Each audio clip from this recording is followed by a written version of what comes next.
ආයුබෝවන්. ඉතින් කොහොමද ඔයාලට? ඔන්න ඉතින් අද වැස්ස දවසක් නේ. අද උදේ ඉඳන්ම වහිනවා. ඉතින් අපි වෙනස්ම රසකට කටට සැරට තෝස එකක් කමු නේද? මම මේකට කඩල පරිප්පුයි හාලුයි තමයි පාවිච්චි කරන්නේ. මේ දෙක පැයක් විතර පඟව ගන්න ඕන. හැබැයි මම මේකට පාන් පිටිවත් ඊස්වත් පාවිච්චි කරන්නේ නැහැ. ඒ වුණාට මේක හොඳට පිපිලා තෝස එක ලස්සනට එනවා. වගේම තමයි රසත් වෙනස්, අලුත් රසක්, ගොඩාක් රසය වැඩි. ඒක නිසා මේක හරියම ආසාවෙන් චූටි පුතත් කෑවා. මම මේක පෙඟෙන්න තියලා ඒ අතරතුර කොච්චි, සුදු ලූණු, කරපිංචා, ලූණු මේ හැමදේම පුංචිවට කපා ගත්තා. ඒක මං කපා ගත්තේ තෝසේ මිශ්‍රණයට තෙම්පරාදු කරලා දාන්න. මෙන්න මේ ටික මං තෙම්පරාදු කරලා දානවා. ඒ වගේම තමයි මම මේක මේ දැන් පෙඟිලා මේක හොඳට පෙරලා මම මේක බ්ලෙන්ඩර් කරගන්නේ පොල් කිරි වලින්. ඔන්න බලන්න පිපිලා වගේ ලස්සනට තියෙනව නේද පිටි එක.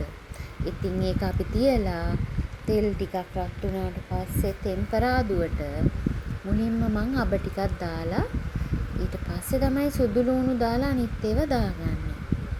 මේකටම තමයි මං තෝසෙ මිශ්‍රණයට අවශ්‍ය ප්‍රමාණයට ලුණු දාගත්තේ. ඔන්න දැන් මේකට කොච්චි දාලා තෙම්පරාදුව කලවම් කරගන්නවා. චූටි පුතාගේකට ලූණු තෙම්පරාදුව විතරයි. කොච්චි දැම්මේ නැහැ. ඉතින් ඔන්න ඔහොමයි අපේ තෝසෙ මිශ්‍රණය අපි හදාගන්නේ. මේ තෝසෙ මිශ්‍රණය ඝනකම වැඩි නම් ආයි පොල් කිරි ටිකක් දාලා මෙන්න මේ විදියට හොඳට කලවම් කරගන්න. මේක මම විනාඩි 5ක් විතර තියලා ඒ අතරතුර මම කොච්චි සම්බෝලේ හදාගන්නවා. කොච්චි සම්බෝලෙට මං රතු ලූණු, සුදු ලූණු, කොච්චි, කරපිංචා, පොල් මේ ටික තමයි පාවිච්චි කරේ.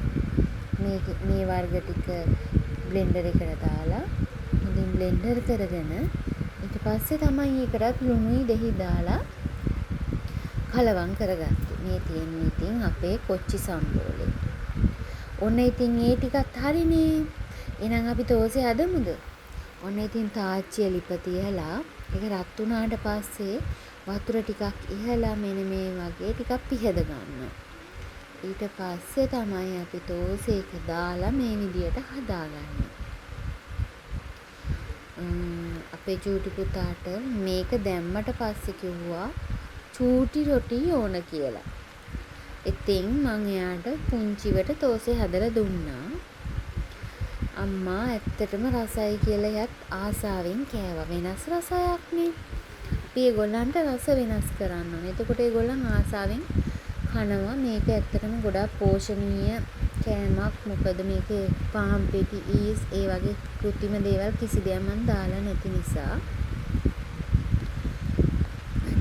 ඉතින් මම මේකට පේනව නේද? හොඳට පිපිලවට පේනව නේද තෝසේ කිය අර බිබිලි දාලා හොඳට ලස්සනට තෝස එක පිපිලා එනවා. මේ තියෙන ඉතින් චූටි පුතාගේ පුංචි පුංචි තෝසෙ ටික. ඇත්තටම මේක පරිප්පු නිසාද කොහෙද මේක මේ ඔයාලට පේනව නේද තැම්බෙනකොට රන්වන් පාටක් වෙනවා. ඔයාලට මේ තෝසෙ එක මෙන්න මේ විදියට ගී ටිකක් දාලා ගන්නත් පුළුවන් උඩින්. ඔන්න බලන්නකො ලස්සන පාටට තියෙනවා. ඉතින් මං හදපු දවල්ට චිකන් කරි එක තිබුණ එකටත් කිරි දාලා අරගෙන මෙන්න මේ විදියට තෝස එක දැන් රස බලන්නයි තියෙන්නේ. ඉතින්